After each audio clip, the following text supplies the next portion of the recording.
Sir నా మాట వినండి సార్.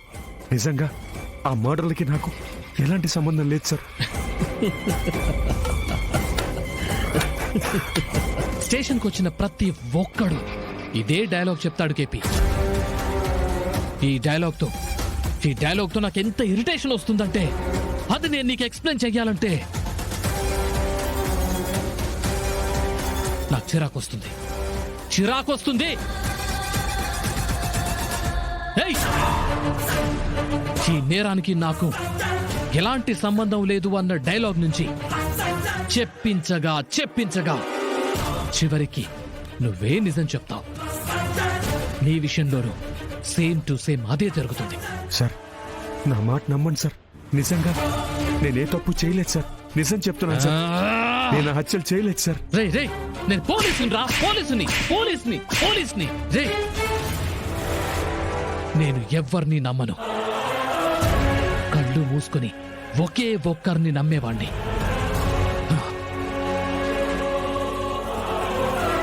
నా చెయ్యి పట్టుకుని తీసుకుని వెళ్ళి సముద్రంలోనికి తోసేసిన అదేదో నా మంచికి అయ్యుంటుందని నమ్మేంత నమ్మకం. అదెవరో తెలుసా? నా నాన్న తర్వాత నన్ను నాన్నగా సాకిన మా అన్నయ్య. నిజంగా చెప్తున్నాను సార్. మీ అన్నయ్య గారిని నేను చంపించలేదు సార్. నిజం సార్. నా మాట మళ్ళీ అదే మాట. చెప్పేది విను. మధ్యలో అడ్డుపడి నువ్వు చేసిన తప్పుని తిప్పేసి నా తప్పేం లేదని సమర్థించుకోకు. చంపేస్తాను. అసలు మా అన్నయ్యని చంపించింది నువ్వే అని తెలిసిన వెంటనే నేను చంపేద్దామన్నంత కోపం వచ్చింది.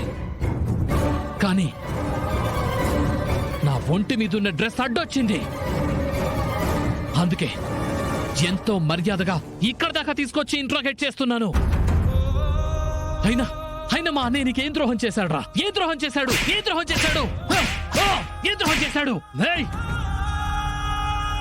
శోభాచంద్రని నువ్వే చంపావని నిజాన్ని శరత్ చంద్ర గారికి చెప్పాలనుకోవడమే మా అన్నయ్య చేసిన ద్రోహమా?